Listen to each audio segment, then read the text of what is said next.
warahmatullahi wabarakatuh. Alhamdulillahi wa kafa, wassalatu wassalamu ala rasulillahil mustafa wa ala alihi wa sahbihi wa man wafa, wa ba'd. Keluargaku, teman-teman di musyawarah yang saya senantiasa berdoa, semoga seluruhnya tanpa kecuali dirahmati, dimuliakan dan diridhai oleh Allah Subhanahu wa taala. Dan tentunya doa ini tidak akan menjadi maksimal dapat dirasakan kecuali diiringi dengan ikhtiar juga dari teman-teman untuk mewujudkan itu.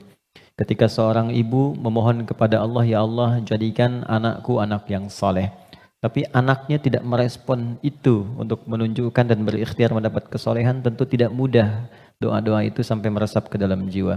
Karena itu sekali lagi mudah-mudahan apa yang seringkali kami mohonkan kepada Allah Subhanahu wa taala ada kekuatan dan keyakinan dari teman-teman juga untuk menjemputnya sehingga menjadikan kehidupan dan ranah yang kita pijak dalam pekerjaan profesi apapun menjadi bernilai dan membahagiakan baik di dunia ataupun di akhirat.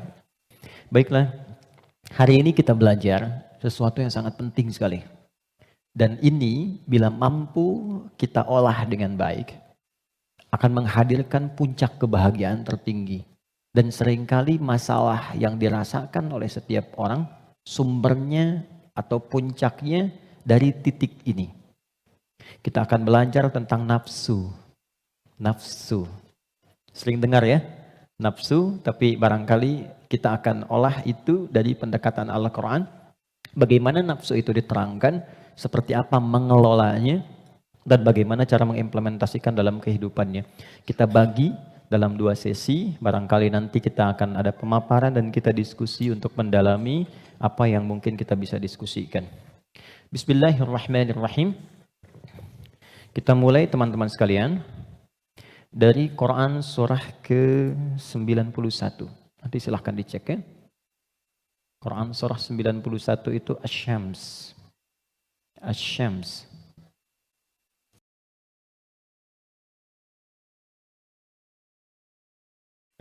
Ayat 7 sampai 10. Oke, pelan-pelan. Wa nafsin wa ma sawwaha fa'alhamaha fujuraha wa taqwaha. Ini butuh fokus agak dalam karena memang pembahasannya cukup detil, tapi saya berusaha menyederhanakan yang mampu bisa kita pahami. Wa nafsin wa ma sawwaha, dan demi nafas. Nafas diterjemahkan dengan jiwa. Wa ma sawwaha, yang telah dengan keagunganku aku sempurnakan penciptaan dan fungsinya. Fa'alhamaha fujuraha wa taqwaha. Maka demi menyempurnakan fungsi nafas ini, ditanamkanlah 2 potensi. Dan ini yang akan mengendalikan semua perilaku kita dari ujung kepala sampai ujung kaki. Kuncinya ada di sini. Apakah pandangan ini akan baik atau mengarah kepada yang kurang elok? Perintahnya ada di sini. Baik, demikian seterusnya. Fa'alhamaha fujuraha, ini fujur, wa taqwaha, ini taqwa. Qad aflaha man zakkaha. Setiap orang yang mampu menjadikan kendali hidupnya bersumber dari potensi takwanya, maka seluruh perilaku hidupnya dari ujung kepala sampai ujung kaki akan mengantarkan ia pada kesuksesan dan kebahagiaan dari semua aspek kegiatan yang ia lakukan dalam hidup. Ini jaminan dari Allah. Jadi apapun yang Anda lakukan, Anda kerjakan, pekerjaan apapun yang sekarang sedang diikhtiarkan, itu akan cenderung terdorong mendekat kepada kebahagiaan dan kesuksesan jika patokan dalam mengendalikan itu semua bermuara dari sini. Wa qad khaba man dassaha, tapi bila yang digunakan sebagai acuannya adalah yang fujur, maka ini akan cenderung mengantarkan pada nestapa kehidupan. Tingkat yang paling rendah, khaba itu tingkat yang paling rendah. Mendapatkan celaan, hinaan, cacian, macam-macam, bahkan sebelum berpulang. Ya, yang tidak paling menyenangkan itu hidupnya dicela, wafat dicaci, pulang ke akhirat disiksa. Dan itu yang tidak paling mengenakan dalam kehidupan. Nah, sekarang dari satu surah ini, dari ayat 7 sampai 10, kita ingin dalami lebih kuat, dan pendalaman ini menuntut kita untuk lebih fokus karena ini kaitan dengan diri kita sendiri. Apa itu nafas? Itu dulu. Nafas itu apa? Jiwa itu apa? Tempatnya di mana? Seperti apa yang kita rasakan pengaruhnya dalam hidup? Kita pindah dulu ke Quran surah 15 Al-Hijr ayat 28 sampai dengan ayat 30. Quran surah 15 ayat 28 sampai 30. Pelan-pelan. Wa idh qala rabbuka lil malaikati inni khaliqum basyara. Dan ingat, kalau ada idh itu maknanya 3. Ingat, pahami, renungkan. Jadi kalau kita membaca Quran dibuka dengan idh, diingatkan kita oleh Allah, ingat ya. Pahami apa yang akan kau baca ini, lalu renungkan itu pada dirimu yang paling dalam. Wa idh qala rabbuka lil malaikati, pahami, ingat, renungkan. Ketika Allah berfirman pada malaikat, inni khaliqun basyara, aku akan mencipta makhluk baru yang bukan malaikat, yang bukan jin. Jadi sebelum Allah mencipta kita manusia disebut dengan basyar di sini, maka sudah ada malaikat dan jin terlebih dahulu. Urutannya malaikat dulu diciptakan dari cahaya, nur. Lalu jin diciptakan dari api, nar. Ya, baru kemudian kita manusia, basyar. Karena itu ayat manusia 28, ayat tentang jinnya 27-nya. Jadi kalau Anda lihat ayat 27 di Quran surah 15, wal janna khalaqnahu ya min qablu min naris samum. Sebelum manusia ada jin dulu urutannya diciptakan. Nanti jin ini sebagiannya ada yang tinggal nanti dengan malaikat di alam langit, tapi di alam tersendiri dari 7 lapis itu tidak sampai ke bagian atas. Nanti ada yang tinggal berkehidupan di dunia, yang kelak fungsinya akan digantikan oleh manusia menjadi khalifah di bumi. Nah, yang tinggal di alam langit ini, itu yang dulu disebut dengan Azazil namanya. Jin yang sangat taat, rajin ibadah, sampai diagungkan. Diagungkan itu Azza. Oleh malaikat disebut nih hebat nih, ibadahnya banyak, maka disebut dengan Azazil. Cuma nanti kisahnya ketika manusia diciptakan dan akan menempati posisi sebagai khalifah di bumi, jin yang terlihat taat ibadah ini ternyata memiliki kecemburuan yang tinggi sampai membangkang perintah Allah. Maka membangkang perintah disebut dengan fasik. Perbuatannya fasak. Maka berubahlah ia dari jin menjadi makhluk fasak, fasik. Ya, tertutup kebaikannya dengan keburukannya. Yang menutup keburukan dengan kebaikan, ada yang buruk yang tak ingin terlihat, ditutup dengan yang baik. Itu namanya libas, dari kata labasa. Tapi kalau yang baik, sudah bagus, ibadah, jujur baik, ditutup dengan keburukan karena sombong misalnya, maka itu namanya dari kata balasa, makhluk yang tertutupnya disebut iblis. Maka dari situ dia menjadi iblis. Di situ ada di Quran surah ke-18 ayat ke-50. Quran surah 18 ayat 50. Wa idh qulna lil malaikati isjudu li adama fasajadu illa iblis kana minal jinni fa fasaqa an amri rabbi. Jadi iblis ini asalnya dari kalangan jin yang tadinya taat tapi tertutup oleh kesombongannya untuk memenuhi perintah Allah, dia tolak karena sombong. Ada di mana? Al-Baqarah ayat 34 dengan kalimat yang sama tapi inti yang beda. Wa idh qulna lil malaikati isjudu li adama fasajadu illa iblis aba, dia enggak mau sujud, wastakbar karena sombong. Ya. Nah, Allah memurkai jin ini menjadi iblis bukan karena enggak sujudnya pada Adam, tapi enggak patuhnya sama Allah. Urusan jin sama Adam itu terkait jin dan Adamnya, tapi ketika tidak mematuhi Allah, maka hilang sifat ubudiyahnya. Maka marahnya Allah kepada jin jadi iblis ini bukan karena Adamnya, karena nggak patuhnya pada Allah. Itu ada di Quran surah ke-7 ayat 11 sampai 12. Qala ma mana'aka alla tasjuda id amartuk. Allah katakan, "Hei iblis," dirubah langsung jadi iblis. Kenapa kamu nggak mau sujud ketika aku perintahkan? Jadi yang penting itu perintahnya, bukan karena sujudnya. Kita diminta sholat itu, sholat bukan karena sholatnya, bukan karena sujud rukunya, karena Allah yang perintahkan. Karena kita mengaku beriman, buktikan kita patuh pada Allah. Maka kepatuhan itu wujudnya lewat sholat. Makanya ketika seseorang yang mengaku beriman tidak sholat, itu sama dengan tidak mematuhi Allah. Itu prinsip dasarnya. Baik, kembalikan ke sini. Secara singkat, simpan saja dulu malaikat, simpan jinnya dulu, abaikan iblisnya. Kita fokus ke sini dulu. Maka diciptalah setelah itu manusia, disebut dengan Bashar. Tolong fokus ke sini. Bashar adalah satu dari 5 nama manusia yang disebutkan dalam Al-Quran. Kadang dia disebut dengan ins, dipasangkan dengan jin, dan pasangan ini tersebut 18 kali dalam Al-Quran. Ya ma'syaral jinni wal ins, wa ma khalaqtul jinna wal ins. Kadang dia disebut dengan insan, 65 kali disebut dalam Al-Quran, bahkan ada surah ke-78, surah Al-Insan. Hal ata 'alal insan. Kadang disebut dengan Bani Adam, 7 kali disebut dalam Al-Quran, ya Bani Adam, untuk menunjukkan keturunan. Kadang disebut dengan Nas, An-Nas, 241 kali disebutkan dalam Al-Quran. Dan ada surah ke-114, surah bagi semua umat Islam paling favorit di muka bumi. Qul a'udzu birabbin nas. 5 nama. Uniknya, setiap nama dalam Al-Quran menunjukkan fungsi tersendiri bagi kegiatan manusia.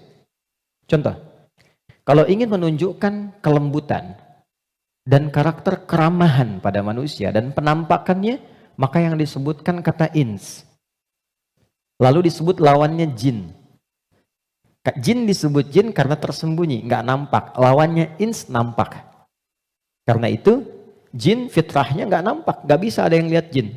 Ingat ini ya, kalau ada yang mengatakan saya bisa melihat jin, hanya jin yang mampu melihat jin, maka orang itu sedang kemasukan jin. Ingat itu, ya. Maka sifat jin itu nggak bisa dilihat oleh manusia, tersembunyi. Makanya kalau ada jin melakukan penampakan, itu jin sedang punya masalah. Ya, karena keluar dari fitrah. Apalagi manusia-manusia yang sedang cari-cari penampakan jin. Hati-hati ya.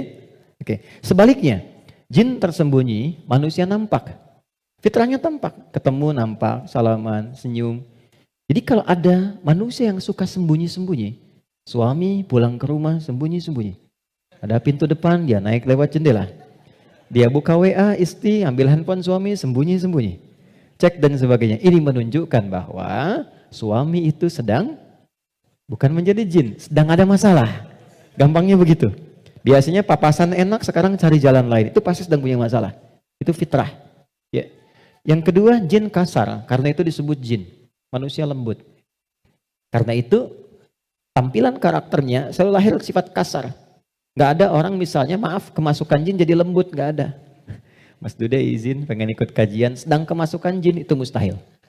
Biasanya dia meracau. Nah manusia itu karakternya lembut.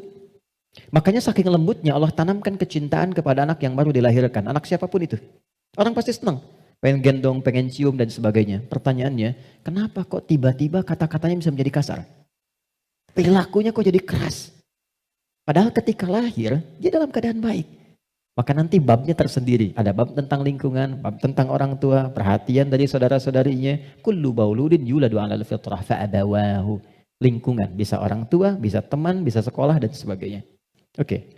Insan tidak disebutkan kecuali menunjuk pada manusia yang terkait dengan totalitas aktivitasnya dari bangun tidur sampai tidur lagi.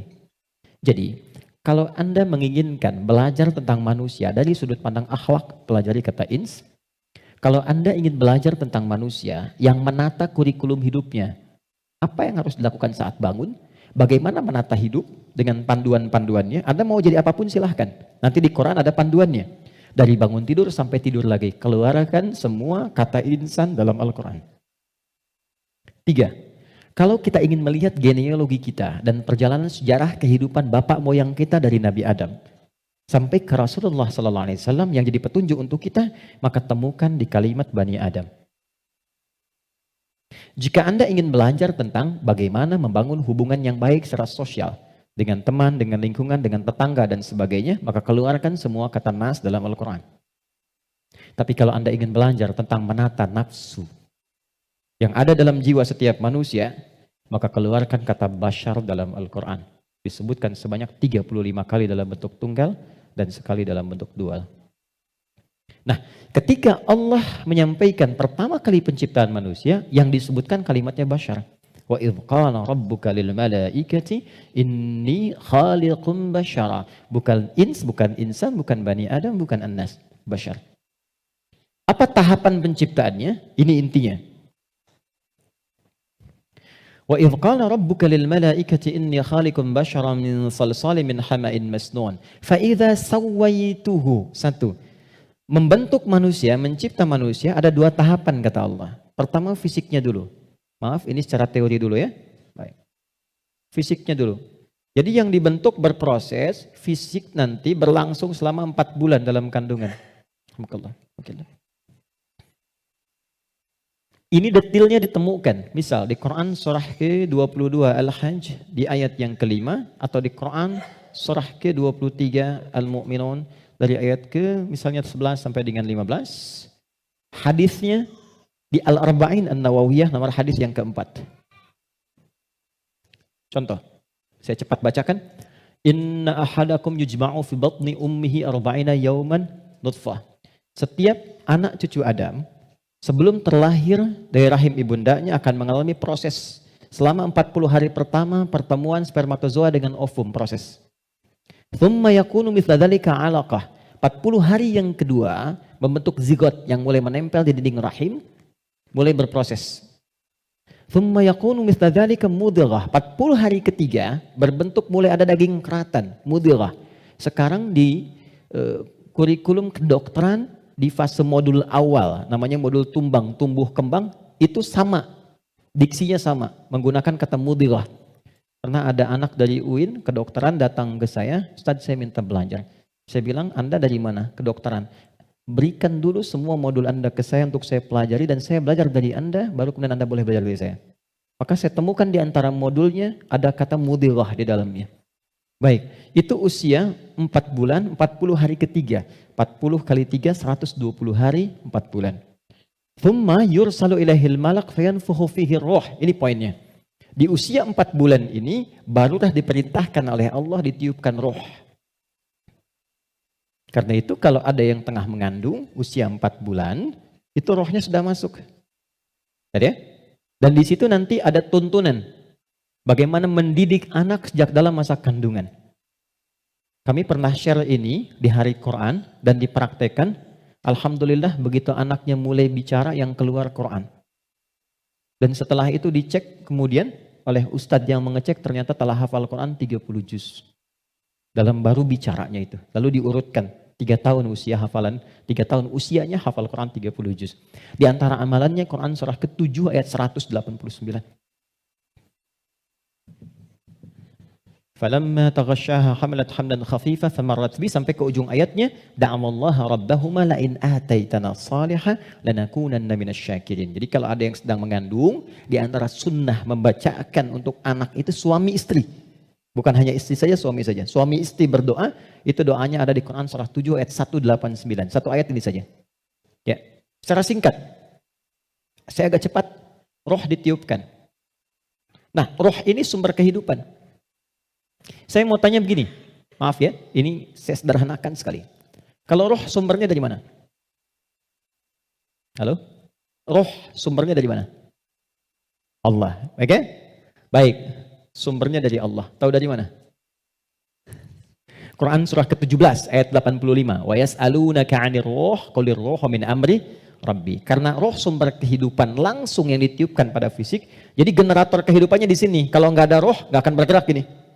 Makanya orang meninggal, dicabut rohnya, sudah nggak bisa bergerak lagi. Nah, sumber roh itu sumber kehidupan dari Allah. Baik, sekarang saya tanya, kalau Allah maha baik tidak? Ada aibnya tidak? Ada cacatnya tidak?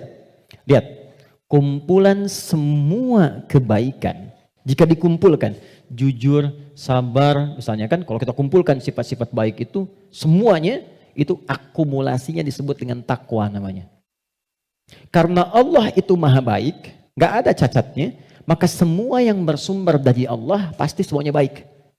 Dan membawa sifat-sifat kebaikan. Perhatikan, fokus. Roh ini ketika ditiupkan, masuk ke dalam fisik manusia usia 4 bulan, dia membawa sumber-sumber kebaikan. Karena datangnya langsung dari Allah, diperintahkan masuk, maka membawa akumulasi kebaikan. Maka selain roh ini masuk ke dalam fisik, dia juga membawa potensi-potensi kebaikan yang disebut dengan takwa. Ini fa'alhamaha fujuraha takwa.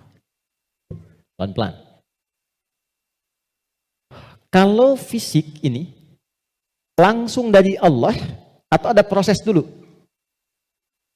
Terbayang nggak maksudnya? Kalau roh itu kan langsung kan? Allah firmankan, masuk kan? Kalau fisik langsung tercipta ada proses dulu? Proses. Tadi kan sampai 4 bulan demikian. Sebelumnya ada proses dan sebagainya. Proses kan? Karena proses didahului dengan ikhtiar, maka tidak sama sifatnya dengan takwa. Dia membawa sifat bawaan disebut dengan fujur. Sekarang perhatikan, saya ilustrasikan. Bismillah. Ini ada gelas. Oke, kosong ya. Ini kalau kalau saya isi air bening, ya kosong kan? Saya bukan ingin sulap ya, cuma ingin tunjukkan. Kalau ini saya isi air bening nih, bening, oke? Bening. Lalu saya campur dengan kopi. Jadi apa warnanya?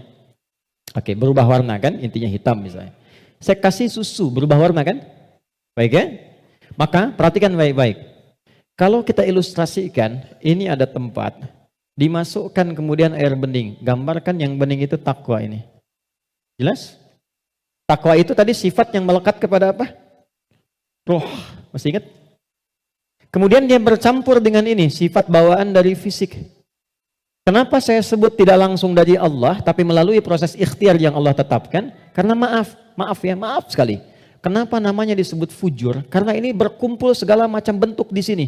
Apakah teman-teman mencari semua yang halal, yang dimasak oleh istri, masuk kemudian ke dalam mulut dan perutnya, dan terkonsumsi oleh janinnya? Apakah dipastikan semua halal? Kalau dia menjadi halal, akan jadi baik. Kalau dia menjadi syubhat, ya akan menjadi bercampur. Kalau dia dari yang haram akan menjadi kotor. Karena itu yang bersumber di fisik disebut dengan fujur, yang ini pasti baik. Tadi saya katakan, kalau campurannya susu, bening, bagus, nyaman. Tapi kalau campurannya kotor, lumpur dan sebagainya, maka jadi bermasalah. Maka jangan pernah membawa sesuatu yang haram, dibawa ke rumah, apalagi dikonsumsi anggota keluarga. Karena itu pasti akan merusak dan berpengaruh kepada karakter. Karena masuknya ke sini. Itu pasti itu. Pasti. Pernah ada riset begini, ini saya langsung lakukan. Saya baru pulang dari Tripoli, mengajar di satu tempat di Bekasi, kemudian tiba-tiba ada anak yang tidak biasa. Ini menarik ini. Anaknya unik sekali. Tapi ibunya salihah. Rajin, bapaknya salihah. Bapaknya saleh, ibunya salihah. Jadi rajin ke majelis ilmu dan anaknya unik. Nah, qadar Allah alhamdulillah bertahan dengan kami itu sampai selesai belajar. Ibunya tiba-tiba datang, alhamdulillah Ustaz katanya. Anak saya bisa bertahan. Emang kenapa Bu? Tidak pernah dia bisa bertahan di satu tempat, baik di pengajian apalagi di sekolah, kecuali setelah 5 menit gurunya akan datang mengantarkan ia kepada saya, mohon dibawa pulang karena kami tak sanggup mengajarinya lagi. Nah, tanpa saya tanya, ibunya cerita, Ustaz izin konsultasi, sebetulnya ini saya adopsi. Karena dulu kami mencoba menyelamatkan, saya bekerja sama dengan kawan saya yang public figure juga perempuan, menyelamatkan 2 anak kembar dari perilaku orang tua yang ayahnya pencuri, ibunya suka mabuk. Jadi begitu sedang mengandung, ibunya masih minum minuman yang diharamkan itu. Maka itu berpengaruh kepada janinnya, lahir ia. Nah, mengeluarkan itu nggak mudah tuh, karena sudah menjadi daging. Maka harus disupport lagi dengan yang halal, ditanamkan lagi yang baik-baik supaya keluar itu. Nanti ada tahap yang ringan, tahap yang menengah, tahap yang paling susah. Tapi itu semua ada caranya untuk mengembalikan. Yang ingin saya gambarkan adalah, hati-hati kita ilmiah sekali hari ini. Ini bawaan dari gabungan fisik sifatnya fujur, yang ini roh membawa sifat takwa. Karena takwa yang bening bercampur dengan fujur, maka merubah keadaan roh. Yang tadinya murni seperti biasa, karena roh membawa sifat takwa, nyampur jadi ini, bercampur dengan fujur. Maka merubah nama roh kemudian menjadi nafas. Pelan-pelan, pelan-pelan. Kalau roh saja yang dibawa sifat takwa, udah pasti baik tuh. Tapi karena dia bercampur dengan ini, yang bahannya banyak tuh, ya, dan sifat fujur, maka berubah nanti dari sifat yang takwa ini bercampur dengan fujur, merubah nama roh saat masuk ke dalam tubuh, berubah menjadi nafas. Dari sini diserap ke dalam bahasa Indonesia menjadi nafas. Ya, maka dikatakan seseorang bisa bernafas ketika rohnya masuk. Tapi dalam keterangan Al-Quran bukan cuma bisa nafas, di situ akan tergabung takwa, potensi yang dibawa oleh roh sebagai sumber kebaikan. Di sini ada fujur, potensi yang dibawa oleh fisik, ya, yang kadang-kadang menjadi lawan daripada sifat kebaikan. Pelan. Sampai di sini bisa dipahami? Artinya apa? Artinya, maaf, di dalam diri kita ini, siapapun manusianya, pasti ada potensi kebaikan. Ini sifat dasar manusia itu baik. Itu sifat dasarnya. Nggak ada yang nggak baik. Makanya, maaf, sepencuri-pencurinya pencuri, sebetulnya hatinya menolak. Ketika akan mencuri, pasti hatinya menolak itu. Itu salah. Karena itu pencuri nggak mau dicuri. Coba kalau 3 orang mencuri, yang satu misalnya menyembunyikan hasil curiannya, maka bosnya akan berkata, maling kamu. Padahal mereka baru maling gitu kan. Ya? Oke, pelan-pelan ya. Jadi singkatnya, di dalam diri kita terkumpul semua potensi kebaikan yang dibawa oleh roh. Dan saat yang bersamaan, ada potensi yang dibawa oleh fujur dari fisik. Ada di sini, ini lawannya. Nah, yang menarik begini, yang menarik, ini potensi takwa ini, akumulasi semua kebaikan, kita sebut dengan sumber positif, gini. Yang ini, didesain oleh Allah sebagai lawannya, kita sebut kutub negatif, begini, fujur. Pelan-pelan ya. Dan ini sudah menjadi hikmah kehidupan. Apapun yang bisa bergerak akan selalu ditemukan positif dan negatif. Anda beli robot-robotan pakai baterai, pasti ada kutub positif dan negatif kan? Ya kan? Proton dan neutron. Dalam proton nanti ada neuron dan macam-macam, ada partikel, ada atom dan sebagainya. Jelas ya? Ini semua hukumnya sudah begitu. Ini hukum kehidupan. Tapi kaitan dengan diri kita, ini yang harus kita sadari. Saya turunkan ke sini untuk lebih mudah. Nafas. Di sini ada takwa. Semua kumpulan sifat baik, jujur, rendah hati, kemudian sabar, dan seterusnya. Saat yang bersamaan, di sini ada lawannya, sifat fujur. Jadi kalau teman-teman di sini menemukan jujur, di sifat fujur itu ada dusta. Kalau di sini ada rendah hati, di sini ada sombong. Kalau di sini ada sabar, di sini ada sifat amarah yang berlebihan, pemarah. Nah, kita mesti menyadari setiap manusia itu punya potensi jujur, tapi saat yang bersamaan punya potensi dusta. Dia punya potensi rendah hati, tapi saat yang bersamaan dia bisa sombong. Nah, yang paling menarik adalah bagaimana kita bisa mengendalikan ini sehingga yang keluarnya selalu yang baik. Dan yang ini bisa kita tutup, bisa kita tekan sehingga tidak muncul ke permukaan. Nah, inilah inti pembahasan kita yang akan kita turunkan. Saya ingin fokuskan betul pada apa yang akan saya terangkan saat ini. Jadi yang barusan muqaddimah ya. Sekarang kita mulai ke intinya. Saya ingin berikan penjelasan dari akarnya dulu supaya kita paham tentang diri kita. Jelas sampai di sini? Halo? Jelas ya? Oke. Yuk kita lihat. Kembali ke Quran surah Asy-Syams ayat 7 sampai 10. Wa nafsin wa ma sawaha, dan demi jiwa nafas yang telah aku sempurnakan, kata Allah penciptaannya. Fa'alhamaha fujuraha wa taqwaha, maka diilhamkan pada nafas ini ada 2 yang seakan berlawanan, yaitu fujur dengan bawaan ini dan takwa sifat baik. Sekarang lihat rumusnya. Qad aflaha man zakkaha. Qad. Saya berikan gramatikal bahasa Arabnya dulu. Qad harfut tahqiqin wa taukidin. Huruf tahqiq yang menjamin sesuatu. Taukid yang menegaskan satu hukum. Cara menerjemahkannya, qad aflaha, aku jamin, kata Allah. Dan aku tegaskan. Orang yang mampu menata zakat, menata nafasnya dengan baik, maka hidupnya akan cenderung sukses dan bahagia. Apapun pekerjaannya. Baik, kalau Anda buka terjemahan, zakat itu diterjemahkan dengan menyucikannya. Qad aflaha man zakkaha. Ini kuncinya. Jadi kalau kita ingin menata kalbu, menata nafas, maka caranya dengan zakat. Zakat menyuci. Saya tanya ke akhwat ya, teman-teman. Kalau menyuci itu, membuang bajunya atau kotorannya? Oke. Saya tanya ke teman-temannya, ikhwan yang pria. Sekali lagi saya pastikan. Menyuci itu membuang bendanya atau menghilangkan kotorannya? Kotorannya. Baik. Sekarang saya tanya pada semuanya. Kalau tidak kotor, mungkin nggak dicuci? Huh? Halo? Kalau tidak kotor, mungkin nggak dicuci? Baik, baik. Sekali lagi, yang ketiga, yang terakhir. Jadi adanya kotor itu untuk menunjukkan yang bersih atau untuk mengotori pakaiannya? Ayo, bingung sekalian nggak apa-apa.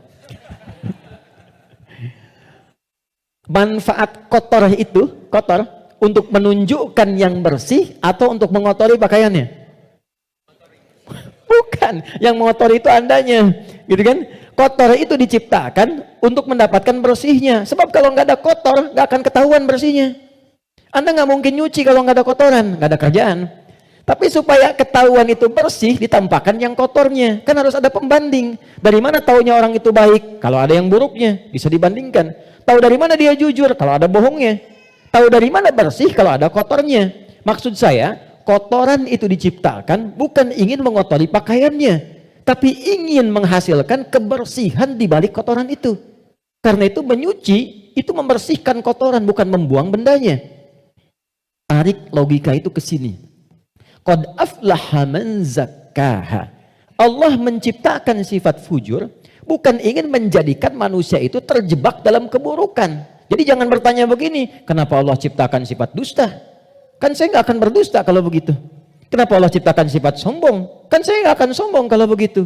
Bukan, kata Allah, pada asalnya diciptakannya fujur dengan semua sifat ini adalah untuk menjadi katalis dalam bahasa kimia itu. Supaya dia bisa menstimulus supaya baiknya keluar. Sebab kalau nggak ada ini nggak akan muncul. Contoh, bisa nggak ada sabar kalau nggak ada marah? Antum pulang ke rumah, ketemu istri. Tiba-tiba nyampe rumah, istri bilang, "Pak, sabar ya Pak, sabar," gitu. Padahal nggak ada hujan, nggak ada angin, nggak ada apa-apa. Kira-kira respon antum gimana? Sayang, kamu sehat? Kan? Nggak mungkin kan? Ada amarah, pim. Mau marah nih, sabar aja, sabar, nggak usah dibalas. Nah, kapan ada sabar kalau ada pemicunya? Kapan ditemukan jujur? Ketika ada dusta. Jadi dusta itu diciptakan bukan ingin menjadikan Anda sebagai pendusta, tapi sebagai katalis supaya jujurnya muncul. Sabar diciptakan dan marah diciptakan untuk supaya yang baiknya muncul. Sebab kalau nggak ada marah, sabarnya nggak akan naik. Paham nggak sampai di sini? Nah, cara kita mengolah dibalik kata Quran, qad aflaha man zakkaha. Kalau satu waktu terjadi muncul dorongan yang mendorong dari sini, fujur ke nafas. Cara kerjanya begini supaya lebih paham.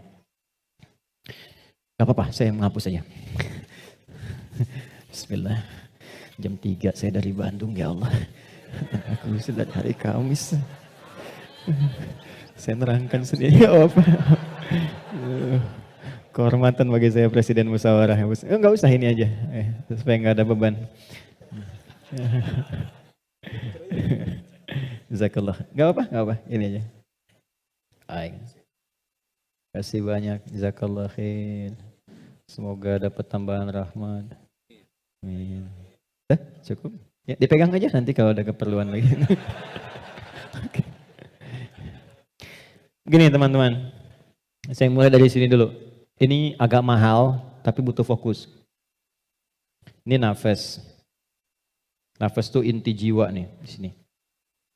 Kelihatan ya? Intinya di sini.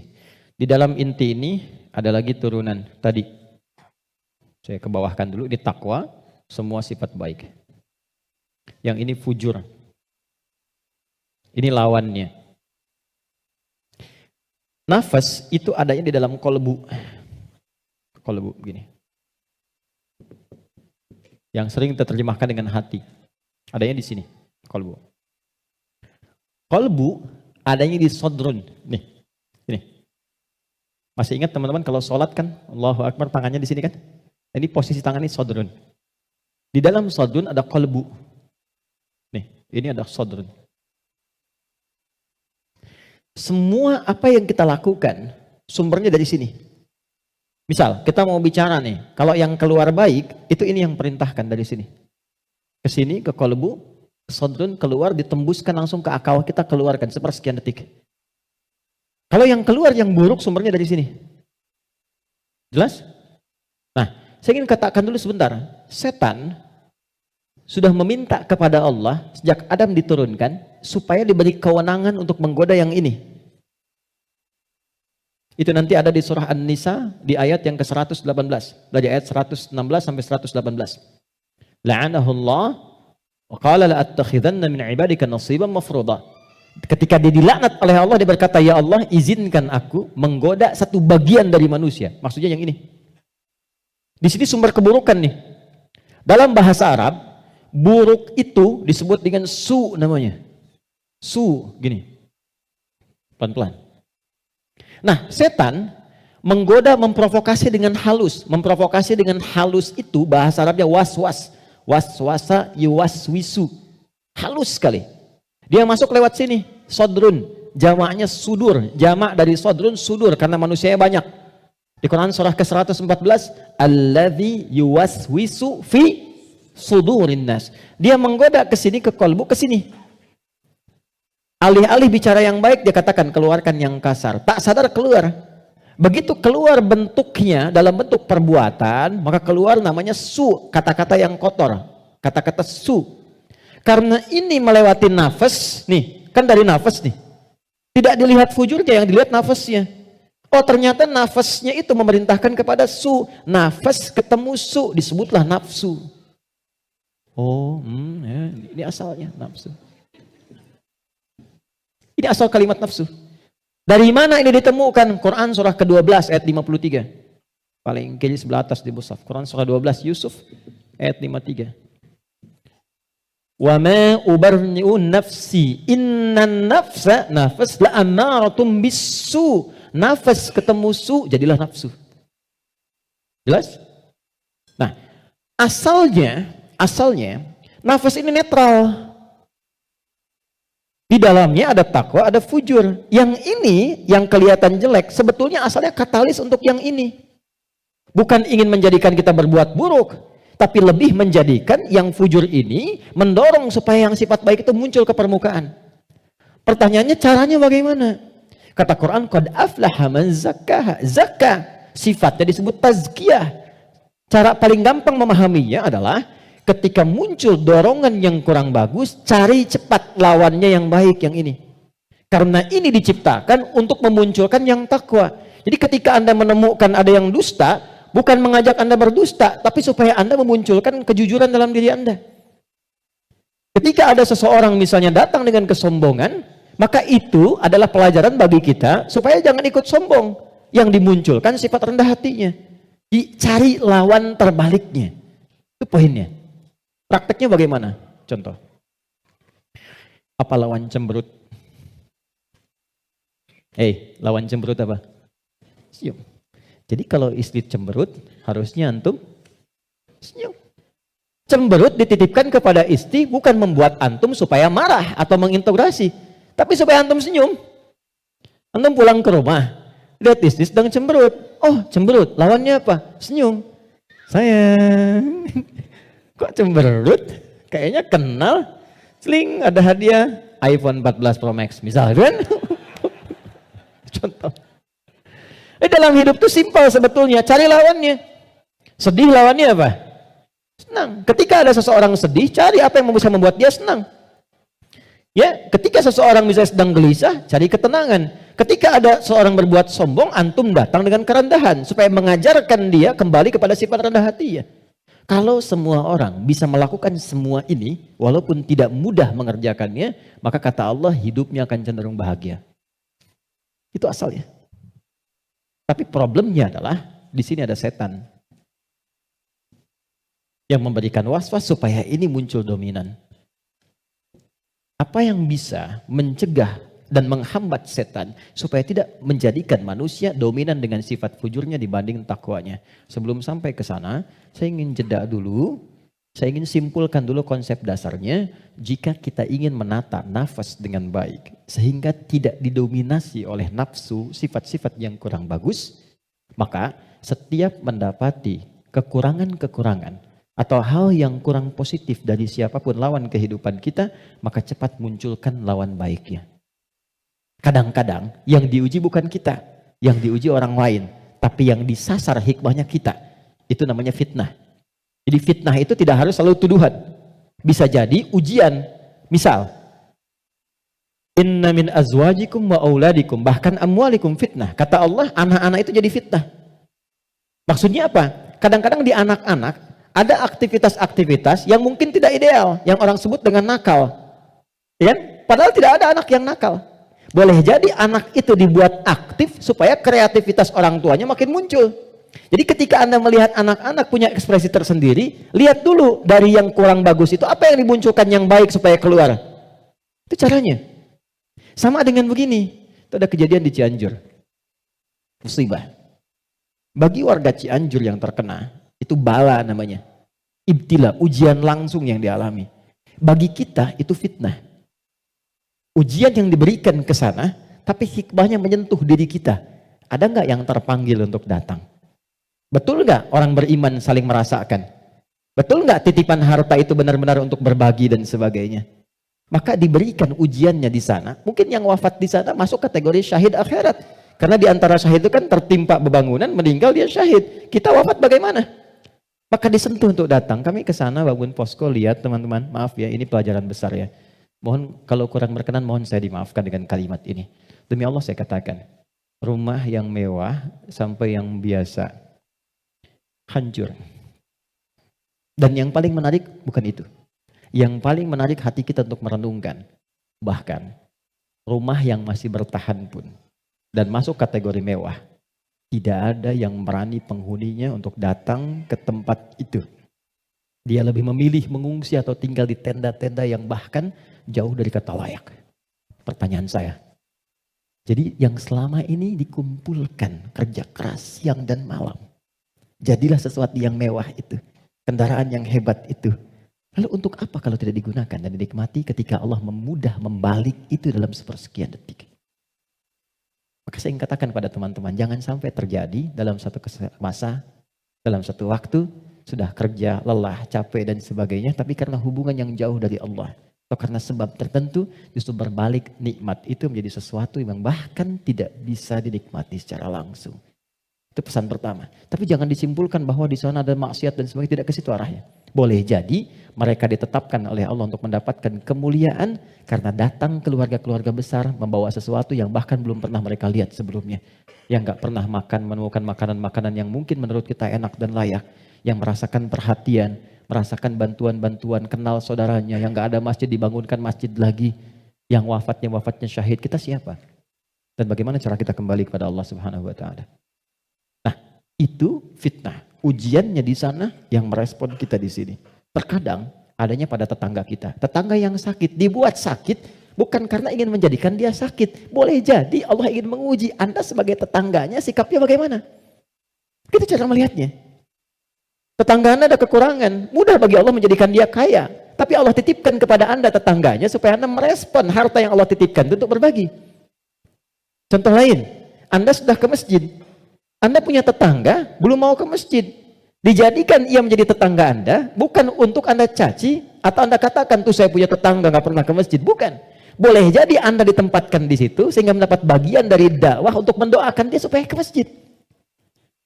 Ada orang bertanya, saya tanya begini, satu jamaah, apa hukumnya ada tetangga masjid, tinggal di samping masjid, 5 meter jaraknya dari masjid, bahkan toa masjid menghadap ke rumahnya begini. Tapi dia belum mau ke masjid. Oh, jawabannya beragam. Dosa Ustadz, haram Ustadz. Ada yang bilang, bakar rumahnya. Hukumnya, ajak dia ke masjid. Hukumnya, ajak dia ke masjid. Ini sederhana. Tipis bahasannya, tapi kalau kita praktekkan dalam kehidupan di rumah tangga, suami dengan istri, dengan anak, anak dengan ayah, dengan ibu, ini dibawa, kita datang ke ibu sedang cemberut, buat beliau tersenyum. Lihat pasangan sedang gelisah, buat dia lebih tenang. Lihat anak sedang menangis, buat dia tertawa. Nabi SAW kedatangan seseorang menyampaikan, ya Rasulullah, si fulan berjuang fi sabilillah, ikut ke medan perang, tapi ibunya menangis. Dipanggil oleh Nabi anak itu, katakan, irja. Pulang kamu, bikin ibumu tertawa seperti engkau membuatnya telah menangis. Ini konsepnya.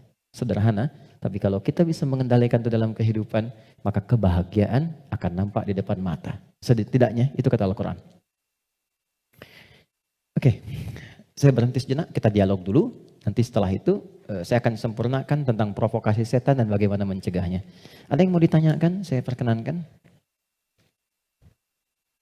Halo, kenapa menjadi diam begini? Ada yang mau bertanya? Atau saya teruskan dulu? Setelah itu baru kita bebas berdiskusi? Baik ya? Baik.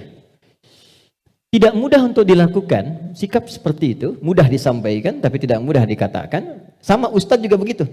Sama saja, godaannya sama, mau Ustadz mau bukan sama. Makanya jarang ada Ustadz ceramah bawa istrinya.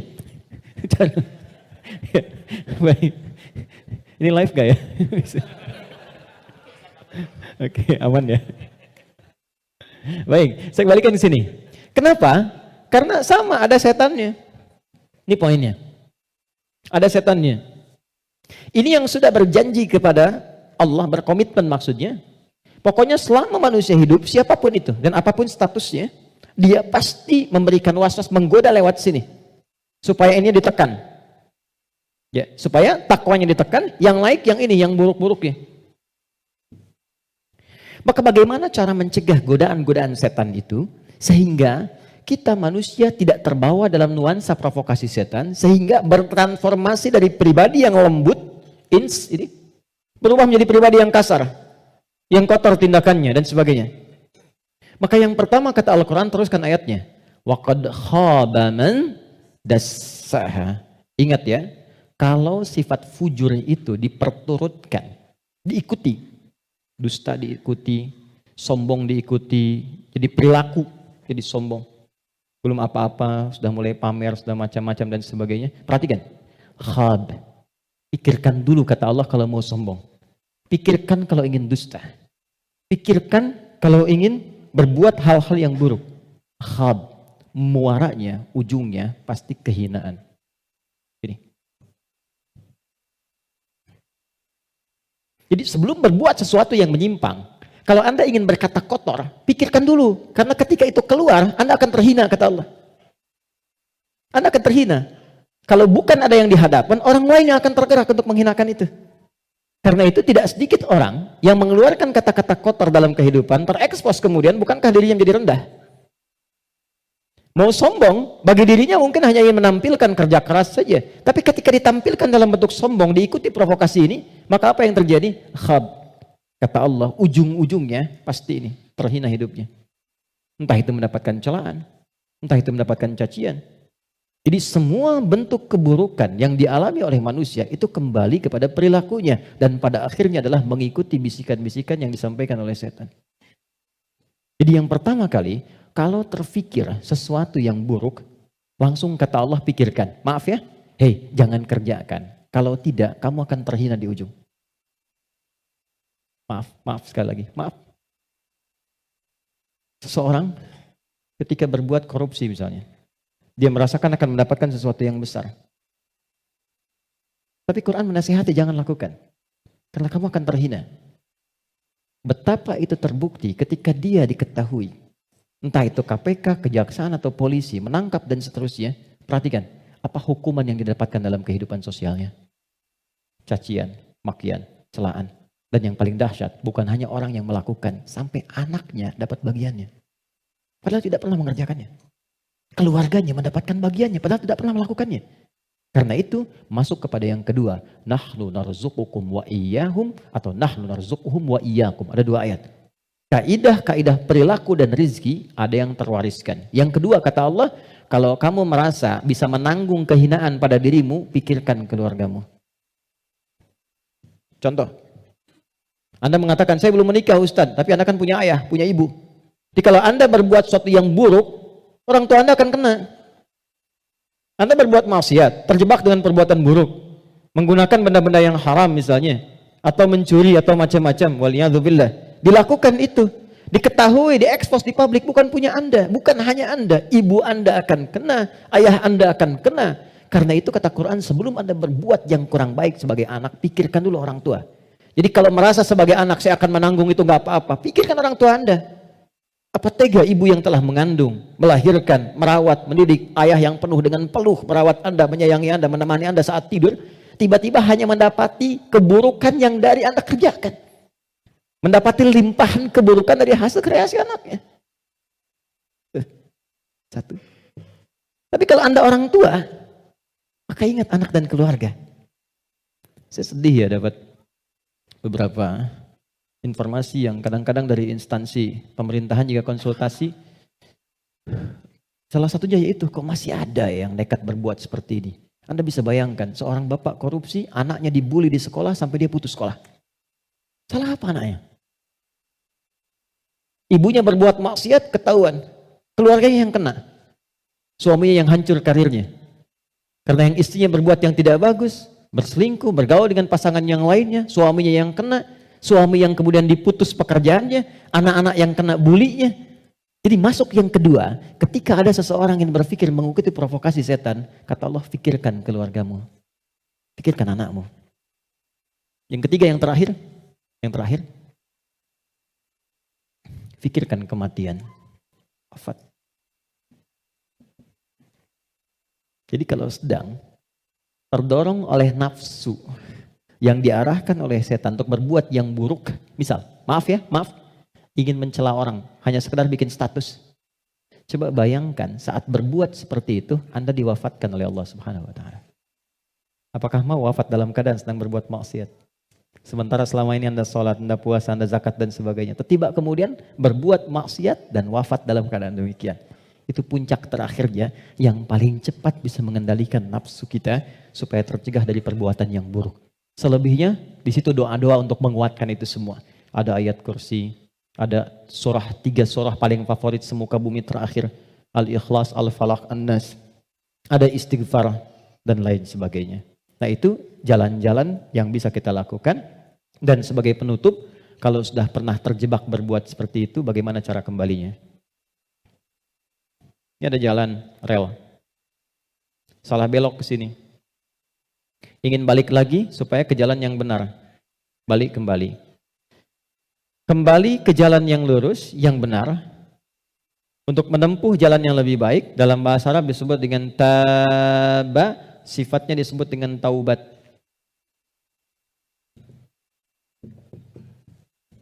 Maka muncullah ayat taubat. Quran surah ke-4 ayat 17. Quran surah ke-4 ayat 17. Saya berhenti dan berakhir di sini. Ada? Innamat taubatu 'ala Allahi lilladzina ya'maluna as-su'a bijahalatin thumma yatubuna min qarib. Masih ingat teman-teman? Kalau perbuatan dari nafsu jadi wujud perbuatan, maka disebut apa namanya? Perbuatannya disebut apa? Masih ingat gak? Kalau lupa suka nggak inget tuh. Masih ingat kan? Kan? Oke. Sekarang di ayat itu, innamat taubatu 'ala Allahi lilladzina ya'maluna as-su'. Kata Allah, kalau ada yang pernah terjebak berbuat buruk dalam hidup, kata-katanya keluar kotor, tindakannya nggak bagus, hartanya didapatkan dari jalan yang tidak baik misalnya, terus dia ingin merubah itu, dia merasa saya diprovokasi oleh setan, terjebak oleh nafsu, pengen berubah, pengen menghilangkan itu semua, maka apa yang harus dilakukan? Tsumma yatubuna min qarib. Ini yang indah nih. Bab ini yang paling penting. Mohon fokus baik-baik. Ini yang paling penting dan ini yang paling dahsyat yang bisa kita dapati saat ini. Thumma yatubuna min qarib. Ini kalimatnya. Gak perlu dihapus dulu, biarkan dulu saja. Nih, teman-teman gini. Kemudian saat dia sadar itu salah, dia bergegas ingin segera memperbaiki. Kalimat ini menjadi mahal karena ada informasi di dalamnya dan ini rahasia. Mohon dijadikan antara kita saja di hari ini ya. Perhatikan kalimatnya. Ternyata, maaf, seburuk-buruknya perbuatan yang pernah dikerjakan oleh manusia, rahmat Allah menjadikan setiap manusia itu selalu mendapat kesempatan cahaya untuk kembali. Karena itu, seburuk apapun perbuatan yang pernah dilakukan, pasti akan ada kilatan di hati kita yang mengingatkan, apa masih mau begini terus? Bisa nggak saya berubah? Pernah nggak merasakan itu?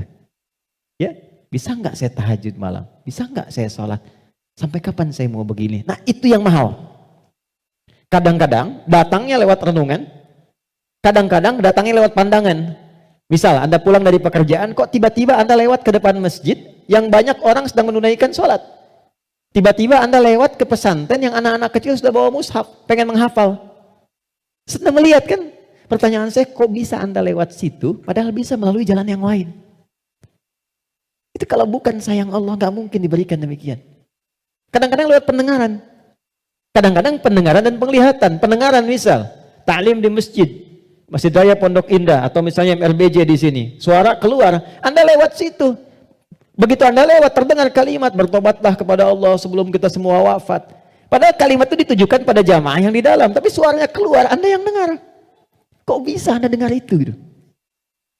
Kadang-kadang pendengaran dan penglihatan. Anda pengen lihat YouTube, ngecek yang lain, tapi yang keluar pengajian. Yang paling dahsyat jawaban dari pertanyaan Anda selama ini.